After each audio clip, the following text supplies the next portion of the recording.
அதாவது boys and girls, இப்போ நம்ம எங்கே வந்திருக்கோம்னு பார்த்தீங்கன்னா ஆன்கா வீட்டுக்கு தான் வந்திருக்கோம். ஏன் இங்கே வந்திருக்கோம்னா, இன்றைக்கி மார்வல் ரைவல்ஸில் ஏதோ டோர்னமெண்ட் அவனுக்கு இருக்கான்.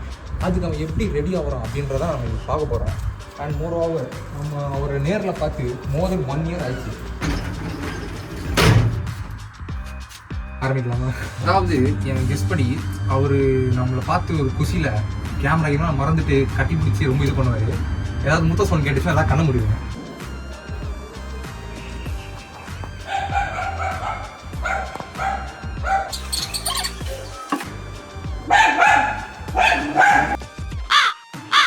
ஓகே ஆண்டா, இன்னைக்கு நம்ம பிளான் என்ன? இன்னைக்கு டோர்னமெண்ட்டுக்கான பிளான் என்ன? நாங்கள் என்ன உதவி பண்ணோம்? உதவி விட்டேன் என்ன மேட்டர்னா, ஸ்பான்சர்லாம் இருந்தீங்கன்னா பண்ணுங்க, நான் அது கோச்சிக்க மாட்டேன். இன்னும் பிரச்சனைகள் இல்லை. என்ன மேட்டர்னா, இப்போ நான் வந்து சாப்பிட போகிறோம். எஸ், இவனுக்கு பசிக்குது. என்ன சாப்பிட்றோம்? ஒரு பிளான் என்ன வேணால் சாப்பிடுவோம். இதோ சில நிமிடங்களில் ஸ்ட்ரீம் ஸ்டார்ட் ஆக போகிறது.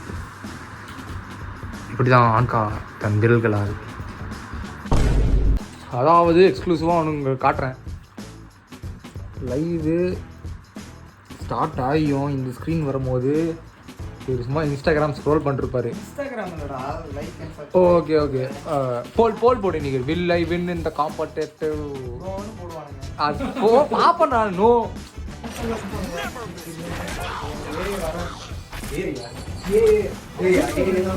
இப்போ வந்து அவன் லைவ் ஆரம்பிச்சிட்டான். இது கடுமையான ட்ரைனிங்ல இருக்காரு. 4 to 5 hours தண்ணி சாப்பாடு இல்லாமல் எல்லா எதுவுமே இல்லாமல் ஃபுல்லாக கேமு மட்டும்தான், மேட்ச் மட்டும்தான் ஃபுல் கான்சென்ட்ரேஷன். ரத்தம், எலும்பு, சதை, நாடி எல்லாத்துலேயும் ஒரு ஸ்போர்ட்ஸ்.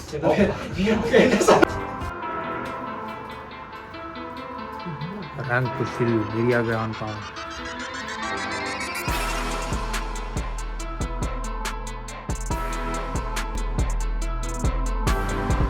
சொல்லுங்க, இப்போ வந்து என்ன ரேங்க்ல இருக்கீங்க? பிளாட் 2. ஸோ நமக்கு ஓகே, நமக்கு தெரிஞ்ச வரைக்கும் தமிழ் கம்யூனிட்டிலேயே ஹையஸ்ட் ரேங்க் இவர்கள் தான் இருக்காரு. ஒரு ஆமாவா இல்லையா? ஆமா, தமிழ்ல டைமண்ட் வரைக்கும் போன முதல் ஸ்ட்ரீமர் நீங்க தான். கூடிய விரைவில் ஏய் நீ தானே போன. என்னன்னா இப்போ இன்னைக்கு ஒரு டோர்னமெண்ட்ல ஜெயிக்கணுங்க. ஆமா, அதுக்காக தில்ல அவன் உயிரே கொடுக்க ரெடி ஆயிட்டான். ஏய், அங்க எங்க மேல காட்டுற? இங்க காட்டு, மெயின் பிளேயர் இங்க தான் இருக்கேன். இந்த ஏசியில இப்ப காற்று ரொம்ப கம்மியா வருது. யாரு என்ன டிகிரி படிச்சவன் இதை ரிப்பேர் பண்ணணும்? எனக்கு வந்து மெக்கானிக்கல் பார்ட் இது என்ன சொல்றது, ஒரு பார்ட் ஆஃப் ரெஸ்பான்சிபிலிட்டி. நான் என்ன சொல்றேன், ஏரோநாட்டிக் இன்ஜினியரிங் படிச்சவங்க தான் இதுக்கு இன்ஜினியரிங். அந்த ரீகாயிலர்ஸ் ஸ்பாய்லர்ஸ் தெரியுமா? ஃப்ளைட்ல ஸ்பாய்லர்ஸ் அது விங்ஸ் மட்டும் சுத்தல.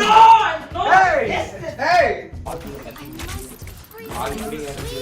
fuck me man.